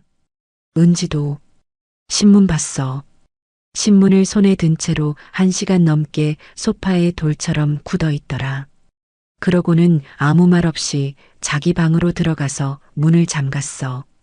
저녁 내내 나오지도 않고 아마 자기도 자기 잘못이 얼마나 컸는지 자기가 뭘 놓치고 살았는지 깨닫고 있겠지. 저는 아들의 말에 그저 담담하게 대답했습니다. 사람은 누구나 자기 행동에 대한 결과를 마주해야 하는 법이다. 그건 내가 어떻게 해줄 수 있는 부분이 아니야. 그러니 너는 이제 그만 마음 졸이고 네 아내가 스스로 그 시간을 잘 견뎌내고 성장할 수 있도록 옆에서 묵묵히 지켜봐 주거라. 나는 이제 다음 주 수업 준비해야 해서 바쁘다. 나중에 다시 통화하자. 저는 제 감정에 휘둘리지 않고 단호하게 전화를 끊었습니다. 더 이상 아들 내외의 그늘 속에서 제 삶을 낭비할 수는 없었습니다. 제게는 이제 저를 스승으로 여기고 따라주는 수많은 사람들이 있었으니까요. 신문에 실린 제 기사를 정성껏 오려내어 돋보기 안경과 함께 서랍 깊숙한 곳에 넣어두며 생각했습니다. 이것은 단순한 종이 한 장이 아니라고. 이것은 며느리가 쓰레기통에 처박아 버렸던 한 여성의 자존심을, 온전한 한 인간의 존엄성을 제 자신의 힘으로 다시 일으켜 세웠다는 찬란한 증거라고 말입니다. 신문 기사가 나간 뒤 한동안 아들네 집에서는 아무런 연락도 오지 않았습니다. 폭풍이 휩쓸고 간 뒤의 고요함과도 같은 침묵이었죠. 저는 그 침묵의 의미를 애써 해석하려 하지 않았습니다. 그저 제게 주어진 새로운 삶에 온전히 집중할 뿐이었어요. 제 요리 강좌는 이제 단순한 동네 강좌가 아니었습니다. 시청에서 운영하는 여성회관에서도 특강 요청이 들어왔고, 지역 방송국에서는 아예 저를 주인공으로 한 요리 프로그램을 만들고 싶다는 제안까지 해왔습니다. 제 인생의 후반전이 이렇게나 화려하게 펼쳐질 줄은 꿈에도 상상하지 못했던 일들이었죠. 저는 그 모든 제안들을 신중하게 검토하며 저의 진심을 가장 잘 전달할 수 있는 길을 택했습니다. 돈이나 명예를 쫓기보다는 한 사람에게라도 더 따뜻한 집밥의 가치를 전하는 것이 제게는 더 중요했으니까요.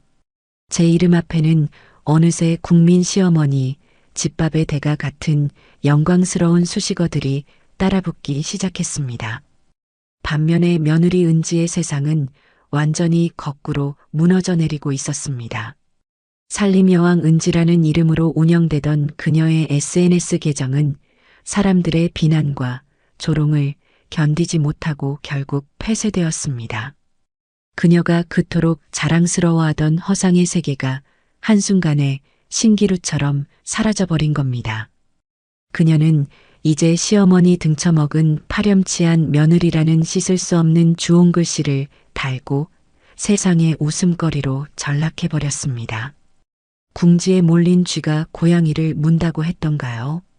모든 것을 잃고 벼랑 끝에 내몰린 며느리는 자신의 잘못을 인정하고 반성하는 대신 아주 어리석고 위험한 마지막 도박을 감행했습니다.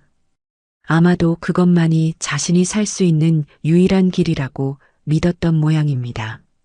어느 날 비공개로 전환했던 자신의 SNS 계정을 다시 공개로 돌리고는 그곳에 폭탄 선언과도 같은 장문의 공지를 올렸습니다. 그 소식 또한 미자 씨의 제보를 통해 실시간으로 접하게 되었죠. 안녕하세요, 여러분. 오랜만에 인사드립니다.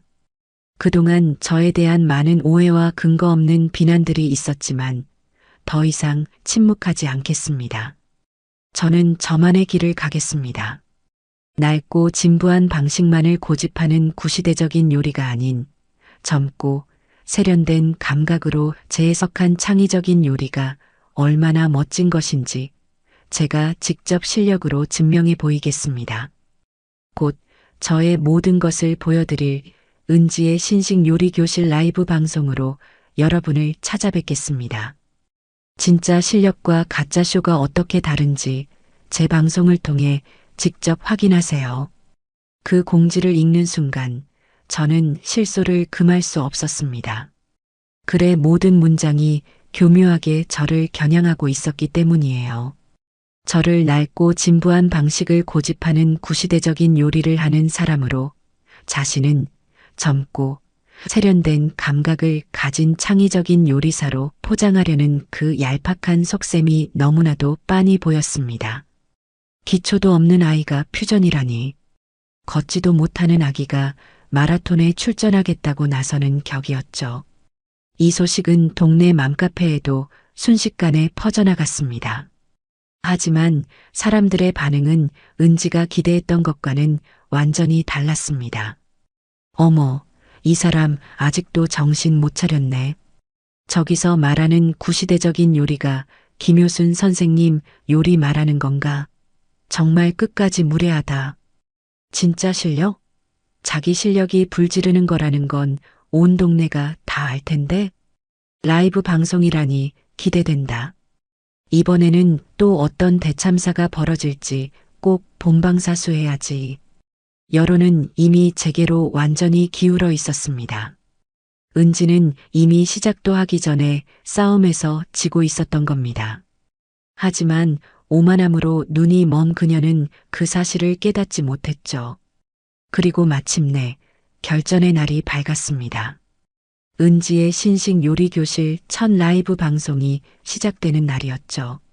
미자 씨는 아예 저녁 약속도 취소하고 저희 집으로 찾아와 제 옆에 자리를 잡고 앉았습니다.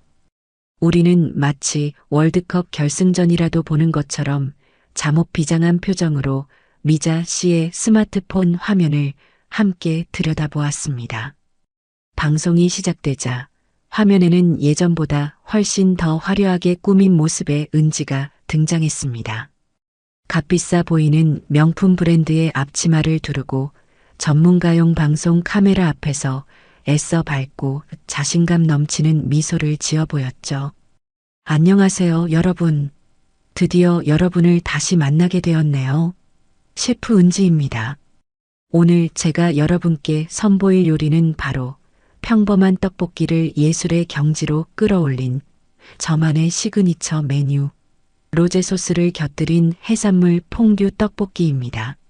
저는 그 해괴한 음식 이름을 듣는 순간 오늘 방송의 결말을 미리 짐작할 수 있었습니다.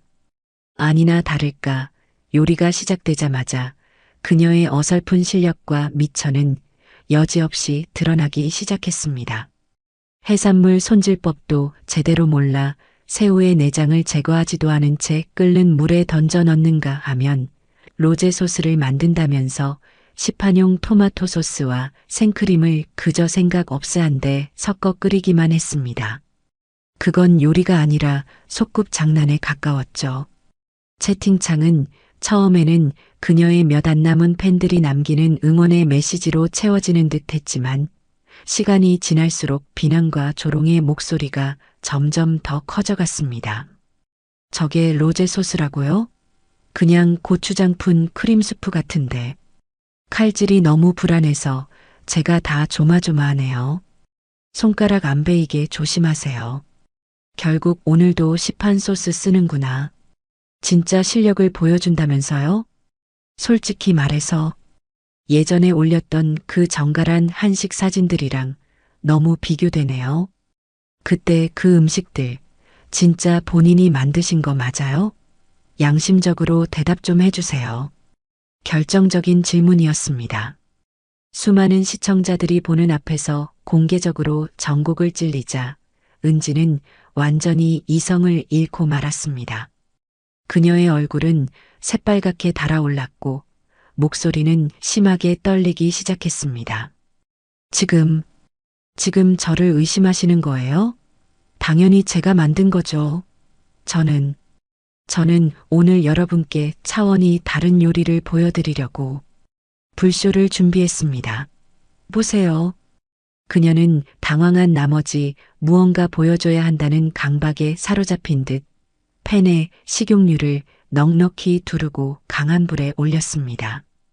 그리고는 냉동실에서 꽁꽁 얼어붙은 해물 완자를 꺼내 물기를 제거하지도 않은 채 그대로 뜨거운 기름에 던져 넣는 요리사로서는 절대 해서는 안 될 치명적인 실수를 저지르고 말았습니다. 차악 하는 폭발음과 함께 과열된 기름이 펄펄 끓는 물과 만나 사방으로 튀었고 팬 위로 시뻘건 불길이 화산처럼 치솟았습니다. 아, 불이야. 불. 어떡해. 은지는 공포에 질려 비명을 지르며 어쩔 줄 몰라 했고 그녀가 그토록 자랑하던 완벽한 화이트 톤의 부엌은 순식간에 매캐한 검은 연기로 가득 찼습니다. 천장에서 요란한 화재 경보음이 미친 듯이 울려 퍼지는 가운데 은지는 당황해서 허둥지둥하며 카메라를 향해 손을 내젓다가 결국 방송 송출 버튼을 꺼버렸습니다. 화면은 그렇게 갑작스럽게 한편의 블랙 코미디처럼 까맣게 변해버렸죠. 저와 미자 씨는 한동안 아무 말도 하지 못하고 멍하니 까만 화면만 바라보았습니다. 잠시 후 미자 씨가 숨도 못 쉴 듯이 배를 잡고 웃음을 터뜨리기 시작했습니다. 어머님, 보셨어요? 세상에 저게 뭐야? 퓨전 요리 교실이 아니라 소방 훈련 교실이었네. 아이고 배야. 저는 미자 씨처럼 웃음이 나오지는 않았습니다. 그저 씁쓸하고 허탈한 마음뿐이었죠. 한 인간이 자신의 거짓과 오만으로 인해 어디까지 추락할 수 있는지를 두 눈으로 똑똑히 목격한 기분이었습니다. 그날의 방송사고 영상은 살림여왕, 주방 통째로 태워 먹을 뻔한 레전드 방송이라는 제목으로 인터넷 세상 구석구석으로 일파만파 퍼져나갔습니다. 은지는 이제 회복 불가능한 조롱과 비웃음의 대상이 되어버렸죠. 그녀는 자신의 모든 것을 걸었던 마지막 도박에서 가장 처참한 방식으로 실패한 겁니다. 그 소식을 들으며 저는 조용히 창밖을 바라보았습니다. 이제 정말로 모든 것이 끝났다는 생각이 들었습니다. 제가 원했던 것은 이런 파국적인 결말이 아니었지만 어쩌면 이것이 그녀가 자신의 삶에 대해 치러야 할 당연한 대가인지도 모릅니다. 저는 더 이상 그녀를 미워하지도 원망하지도 않기로 했습니다. 그저 제자리에서 제게 주어진 새로운 삶을 묵묵히 그리고 성실히 살아갈 뿐입니다. 제 두 손으로 당당하게 되찾은 제 인생의 가치를 소중히 여기면서 말이죠. 하늘은 스스로 돕는 자를 돕는다고 했던가요? 저는 제 힘으로 굳건히 일어섰고 제 영혼에 마침내 완전한 평화를 얻었습니다.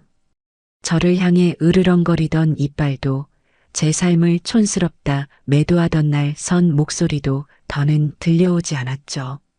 저는 그저 제자리에서 이전과 다름없는 일상을 묵묵히 살아갈 뿐이었습니다.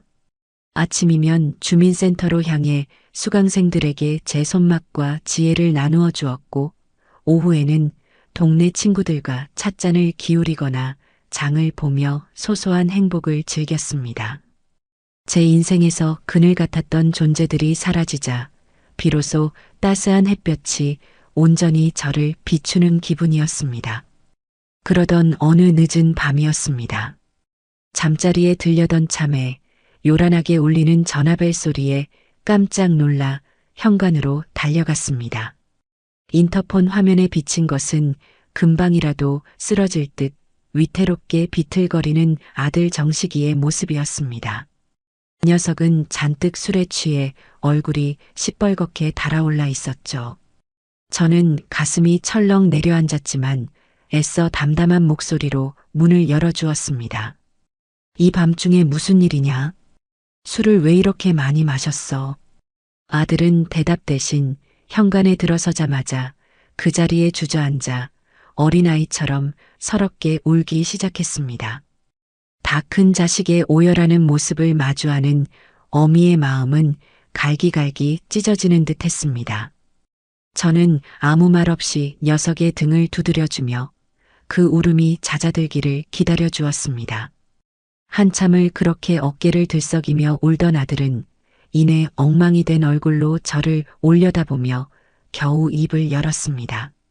엄마, 내가 다 잘못했어. 내가 정말 나쁜 놈이야. 나는 엄마가 그렇게 힘든 시간을 보내는 동안 아무것도 몰랐어. 아니, 알면서도 모른 척했어. 은지랑 엄마 사이에서 골치 아픈 일에 엮이기 싫어서 그냥 비겁하게 도망만 쳤던 거야. 남편으로서도 아들로서도 나는 완전히 실격이야. 정식이는 자기 머리를 쥐어뜯으며 자책했습니다. 그동안 녀석의 마음속에 얼마나 무거운 돌덩이가 자리 잡고 있었는지 짐작이 가고도 남았죠. 저는 조용히 부엌으로 들어가 찬장에 넣어두었던 북어포를 꺼내 들었습니다. 시원한 콩나물까지 넣어 뽀얀 국물이 우러나도록 북엇국을 끓이기 시작했어요. 술에 취해 찾아온 자식에게 잔소리 대신 따뜻한 국 한 그릇을 끓여주는 것, 그것이 제가 평생을 살아온 어미의 방식이었습니다. 구수한 북엇국 냄새가 집안에 퍼져나가자 아들의 울음소리도 조금씩 잦아들었습니다. 저는 뜨끈한 국 한 그릇을 녀석 앞에 말없이 내려놓았습니다. 정식이는 붉게 충혈된 눈으로 저를 한참이나 바라보더니 이내 숟가락을 들어 국을 한술 떴습니다. 맛있다. 역시 엄마가 끓여준 국이 세상에서 제일 맛있어. 녀석은 그 말을 끝으로 또다시 눈물을 뚝뚝 흘렸습니다. 그 눈물은 서러움의 눈물이 아닌 깊은 회한과 감사의 눈물처럼 보였습니다.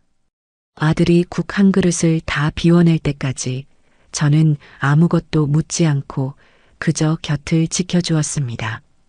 속이 좀 풀렸는지 정식이는 그제야 그동안 있었던 일들을 하나둘씩 털어놓기 시작했습니다. 은지, 그날 라이브 방송 망치고 나서 며칠 동안 방에서 나오지도 않았어. 그러다 갑자기 짐을 싸서 친정으로 가버렸어. 자기는 더 이상 나랑 살 자신이 없대. 자기가 저지른 일들 때문에 사람들 얼굴을 볼 수가 없다고, 이 동네를 떠나고 싶다고 하더라. 내가 붙잡았는데도 소용없었어. 자기가 얼마나 어리석었는지, 얼마나 큰 잘못을 저질렀는지 이제야 알겠다고, 엄마한테 정말 죽을 죄를 지었다고. 그렇게 울면서 떠났어. 이혼하자는 말만 남기고. 저는 아들의 말에 놀라지 않았습니다. 어쩌면 당연한 수순이었을지도 모릅니다. 자신의 거짓된 세상이 무너져 내린 지금 그녀에게는 모든 것을 버리고 도망치는 것 외에 다른 선택지가 없었을 테니까요. 그래서 너는 어떻게 할 참이냐? 모르겠어. 나도 정말 모르겠어, 엄마. 그냥 다 내 잘못 같아. 내가 조금 더 현명하고 단호했더라면 은지가 저 지경까지 가게 내버려 두지 않았을 텐데. 엄마 마음을 그렇게 아프게 하지도 않았을 텐데. 이제 와서 모든 게 다 후회스러워. 아들은 고개를 푹 숙인 채 괴로워했습니다. 저는 그런 아들의 어깨에 조용히 손을 얹었습니다.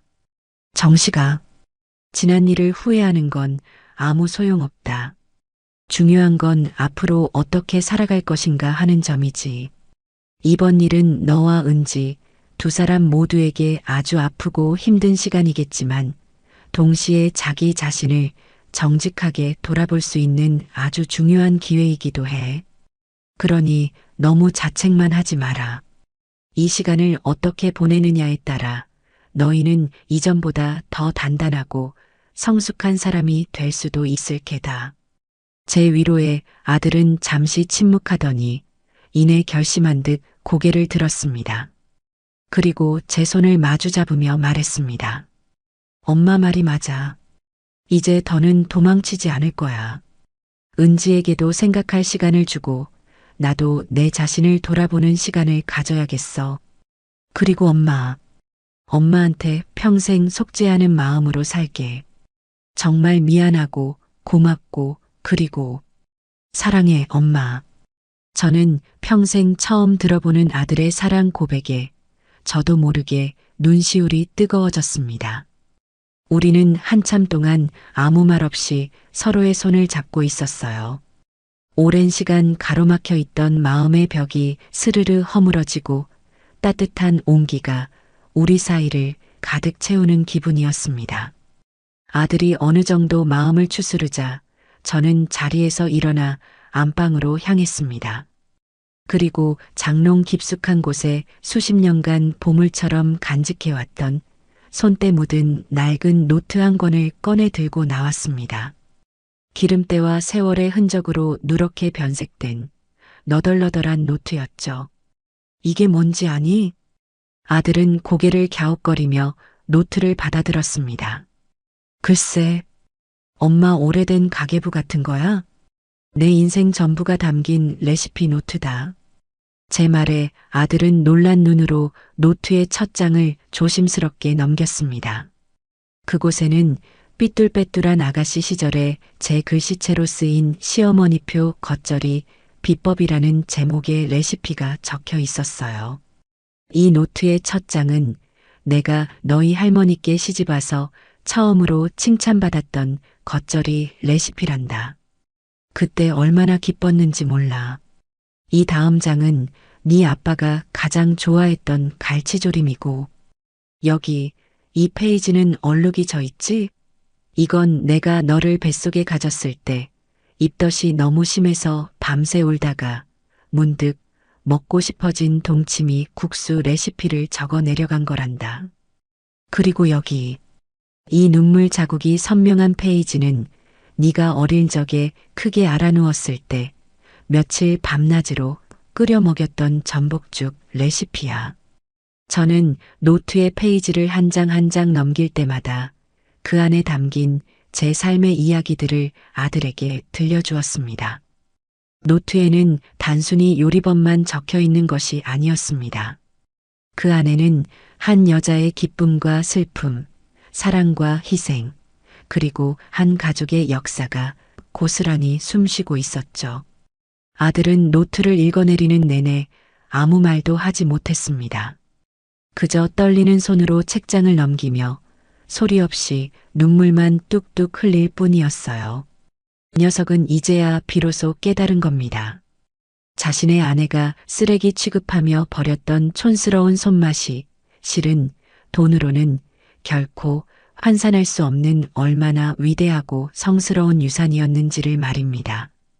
모든 페이지를 다 읽고 난 아들은 노트를 마치 세상에서 가장 귀한 보물이라도 되는 양 가슴에 꼭 끌어안았습니다. 엄마, 이걸 왜 이제야 보여줬어? 내가 너무 부끄럽고 죄송해서 얼굴을 들 수가 없어. 이제라도 보여줄 수 있어서 다행이라고 생각한다. 저는 아들을 보며 온화하게 미소 지었습니다. 그리고 제 인생의 다음 페이지를 향한 아주 중요한 결심을 아들에게 담담하게 밝혔습니다. 정식아, 엄마는 이 노트를 이제 세상 밖으로 꺼내놓을까 한다. 세상 밖으로라니? 그게 무슨 말이야?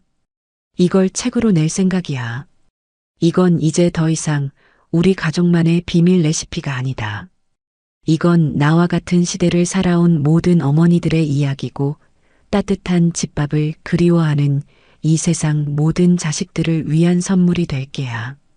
네 아비와 너를 키워낸 내 위대한 손맛의 기록을 이제는 세상에 영원히 남겨야겠어. 제 선언에 아들은 눈물로 얼룩진 얼굴로 저를 한참이나 바라보았습니다. 그리고는 이내 그 어떤 때보다도 굳건하고 자랑스러운 표정으로 고개를 힘차게 끄덕였습니다. 그 순간 저는 아들이 비로소 한 뼘 더 성장했음을 직감할 수 있었습니다. 아들이 돌아가고 난 며칠 뒤 제게는 또 한 번의 운명적인 만남이 찾아왔습니다. 저를 취재했던 신문의 박은영 기자가 한 젊은 여성을 데리고 저희 집을 방문한 것이었죠. 자신을 작은 출판사를 운영하는 편집장이라고 소개한 그녀는 제 신문 기사를 읽고 깊은 감명을 받아 꼭 한 번 책을 만들어 보고 싶다는 열망에 사로잡혔다고 했습니다. 선생님, 사실 저희는 아직 이름 없는 작은 출판사입니다. 하지만 선생님의 요리와 그 안에 담긴 철학을 세상에 알리고 싶은 제 열정만큼은 그 어떤 대형 출판사에도 뒤지지 않는다고 자부합니다. 단순히 레시피만 나열하는 요리책이 아니라 선생님의 인생과 지혜가 담긴 세상에 단 한 권뿐인 아름다운 책을 만들고 싶습니다. 부디 저에게 그 기회를 주십시오. 그녀의 반짝이는 눈과 진심이 담긴 목소리에서 저는 돈이나 명예가 아닌 제 이야기에 대한 순수한 존경과 애정을 느낄 수 있었습니다. 제 낡은 레시피 노트를 세상에 꺼내놓겠다고 결심한 저에게 이것은 마치 하늘이 내려준 기회처럼 느껴졌습니다. 저는 그 자리에서 그녀의 손을 꼭 잡으며 제안을 흔쾌히 수락했습니다. 그날 이후 저의 집은 작은 출판사의 편집실이 되었습니다. 저는 수십 년간 빼곡히 채워온 낡은 노트들을 모두 꺼내왔고 젊은 편집장은 그 안에 담긴 이야기들을 하나하나 보석처럼 캐내어 컴퓨터에 옮겨 적기 시작했습니다. 주말이면 아들 정식이도 찾아와 서툰 독수리 탑업으로 원고 정리를 도왔습니다. 우리는 함께 웃고 함께 울고 함께 밤을 새우며 책을 만들어 나갔습니다. 그 과정은 제게 또 다른 치유와 성장의 시간이었습니다. 제 과거를 정직하게 마주하고 제 삶의 의미를 하나씩 정리해 나가는 성스러운 의식과도 같았죠. 저는 편집장에게 몇 가지 조건을 내걸었습니다.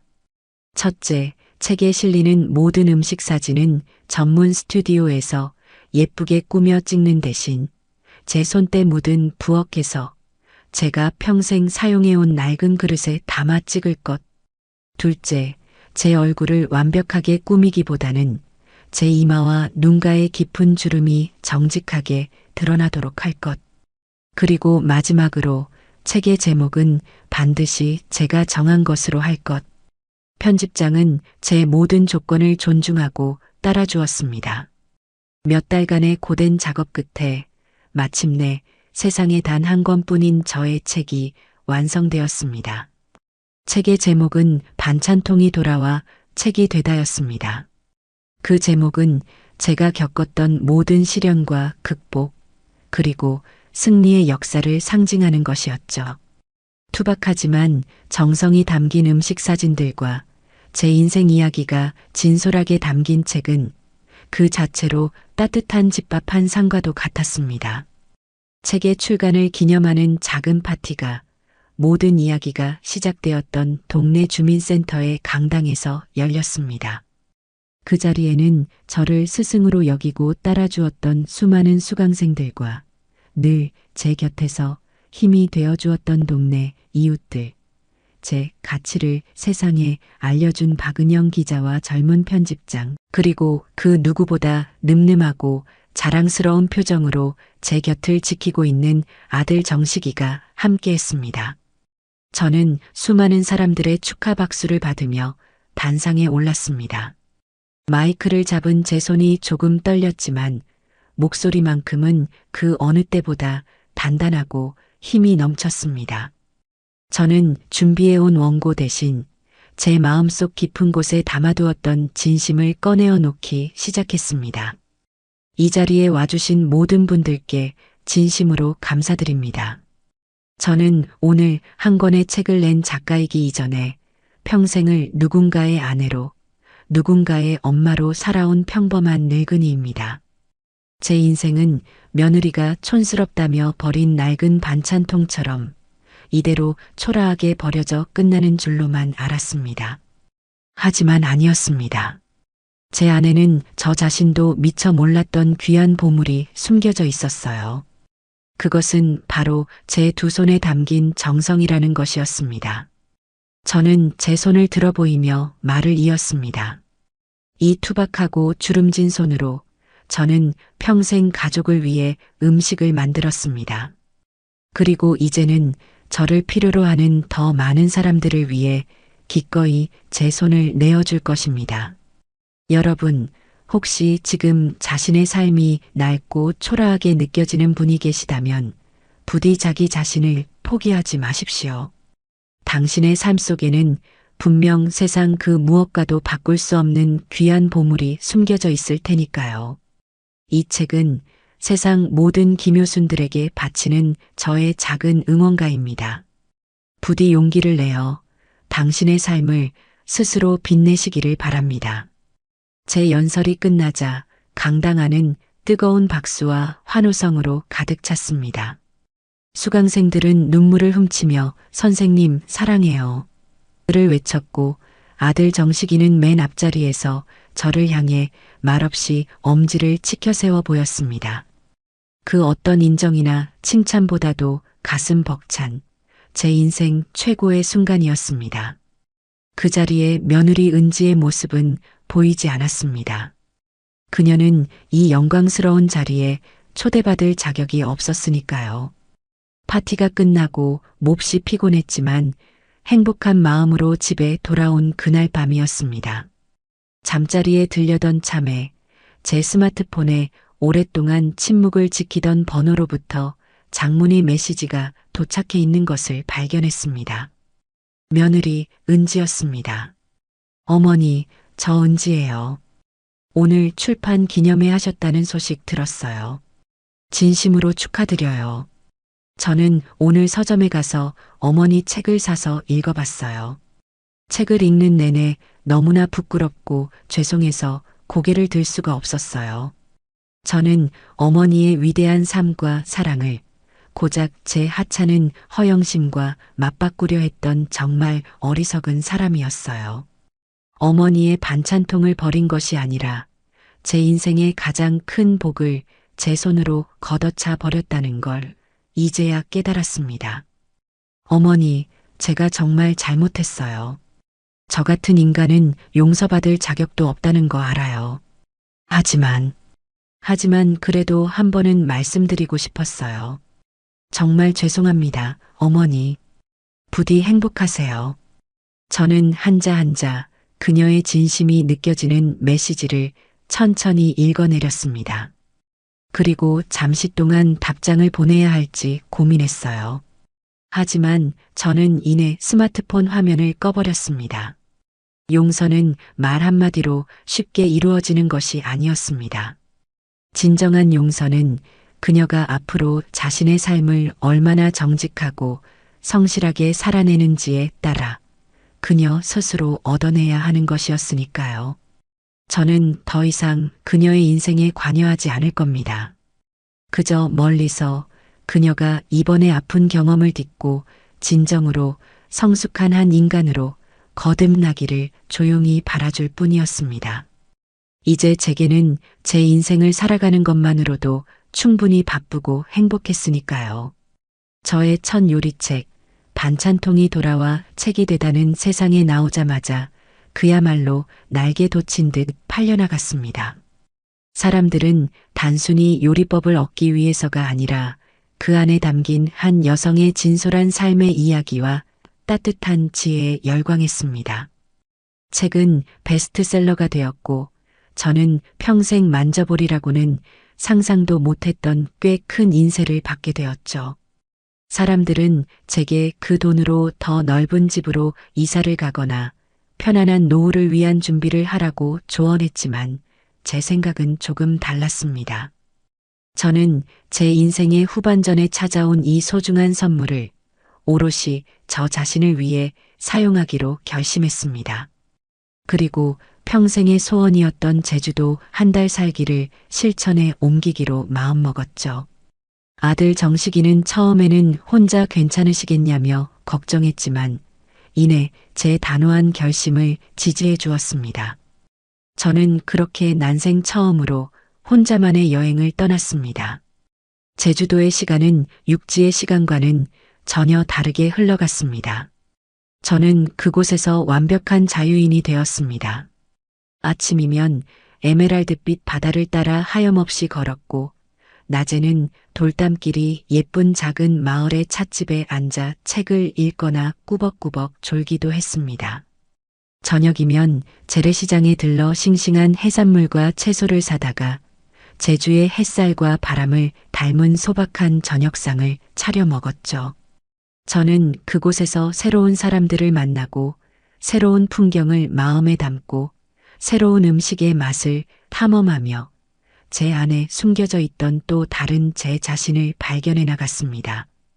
저는 더 이상 누군가의 아내나 엄마 혹은 요리 선생님이 아니었습니다. 저는 그저 김효순이라는 이름을 가진 세상에 대한 호기심으로 가득 찬 온전한 한 인간일 뿐이었습니다. 한 달이라는 시간이 꿈처럼 흘러가고 저는 한 뼘 더 자란 마음과 건강하게 그을린 얼굴로 집으로 돌아왔습니다. 저를 마중 나온 아들 녀석은 전보다 훨씬 더 편안하고 성숙해진 제 모습을 보며 진심으로 기뻐해 주었죠. 그로부터 며칠 뒤 정식이가 예고도 없이 저희 집을 찾아왔습니다. 녀석의 손에는 제법 묵직한 꾸러미 하나가 들려 있었어요. 엄마, 저 왔어요. 저녁 식사는 하셨어요? 아니, 아직. 막 하려던 참인데 잘 왔다. 무슨 좋은 일이라도 있냐? 얼굴이 훤하네. 그런가요? 엄마, 제가 오늘 엄마를 위해서 저녁 식사를 준비해 왔어요. 아들은 부끄러운 듯 머리를 극적이며 제게 꾸러미를 내밀었습니다. 꾸러미 안에는 아직 온기가 남아있는 냄비 하나와 정갈하게 담긴 밑반찬 몇 가지가 들어 있었습니다. 그리고 그 중심에는 투박하지만 정성이 가득 담긴 뚝배기 하나가 자리 잡고 있었죠. 뚜껑을 열자 구수한 냄새와 함께 모락모락 김이 피어오르는 된장찌개가 모습을 드러냈습니다. 이걸 네가 직접 끓였다고? 네. 엄마 책에 나온 레시피 그대로 정말 한 글자도 안 틀리고 똑같이 따라 해봤어요. 멸치 똥 따서 육수 내는 것부터 시작해서요. 아직 엄마 손맛 따라가려면 멀었겠지만 그래도 한번 맛봐주세요. 저는 아들이 차려준 저녁상 앞에 조심스럽게 앉았습니다. 그리고 숟가락을 들어 된장찌개를 한술 떠 맛보았습니다. 솔직히 말해 맛은 아직 서툴렀습니다. 간은 조금 짰고 두부는 너무 푹 익어 흐물거렸죠. 하지만 이상하게도 그 어떤 산의 진미보다도 깊고 진한 맛이 느껴졌습니다. 숟가락을 들 때마다 아들의 서툰 손길과 진심 어린 정성이 고스란히 전해져 오는 듯 했어요. 저는 말없이 찌개 한 그릇을 뚝딱 비워냈습니다. 맛있다, 아들. 세상에서 제일 맛있는 된장찌개다. 제 칭찬에 다 큰 아들 녀석의 눈가가 촉촉하게 젖어드는 것이 보였습니다. 그 순간 저는 깨달았습니다. 제 위대한 유산은 베스트셀러가 된 요리책이 아니라 바로 지금 제 눈앞에서 제 아들의 손끝에서 따뜻한 밥상 위에서 이렇게 생생하게 살아 숨쉬고 있다는 것을요. 우리는 식사를 마치고 거실에 앉아 오랫동안 이야기를 나누었습니다. 아들은 그동안의 근황을 담담하게 털어놓았어요. 아내 은지와는 가끔 만나 대화를 나누고 있으며 각자의 자리에서 스스로를 돌아보는 시간을 갖고 있다고 했습니다. 정식이는 주말마다 요리학원에 다니며 기초부터 다시 요리를 배우고 있다고도 했죠. 녀석은 더 이상 누군가에게 의존하는 어리광쟁이 아들이 아니었습니다. 자신의 삶을 스스로 책임질 줄 아는 늠름한 어른으로 성장해 있었던 겁니다. 정식이가 자리에서 일어나 집으로 돌아갈 채비를 할 때였습니다. 녀석은 현관에 놓아두었던 빈 뚝배기를 챙겨들며 제게 장난기 어린 목소리로 말했습니다. 엄마, 이 뚝배기 그릇 다 드셨으니 이제 저한테 돌려주셔야죠. 그 말에 우리는 서로를 마주보며 동시에 웃음을 터뜨렸습니다. 그것은 모든 아픔과 상처를 뛰어넘는 진정한 화해와 이해의 웃음이었습니다. 알았다, 이놈아. 대신 다음번에는 더 맛있는 걸로 채워서 가져오너라. 네, 엄마. 걱정 마세요. 아들이 돌아가고 난 뒤 저는 홀로 고요한 부엌에 서서 창밖의 달을 바라보았습니다. 제 손에는 아들이 싹 비워낸 뚝배기가 들려 있었죠. 저는 이제 더 이상 며느리를 미워하지도 제 과거를 원망하지도 않습니다. 제 삶에 찾아왔던 그 모든 시련들은 결국 저를 더 단단하고 지혜로운 사람으로 만들기 위한 귀한 선물이었음을 깨달았기 때문입니다. 진정한 승리는 누군가를 짓밟고 일어서는 것이 아니라 자기 자신의 삶을 온전히 사랑하고 가꾸어 나가는 것임을 저는 제 온 생을 바쳐 증명해냈습니다. 낡은 반찬통에서 시작되었던 저의 길고 긴 싸움은 그렇게 가장 완벽하고 평화로운 방식으로 마침내 끝이 났습니다.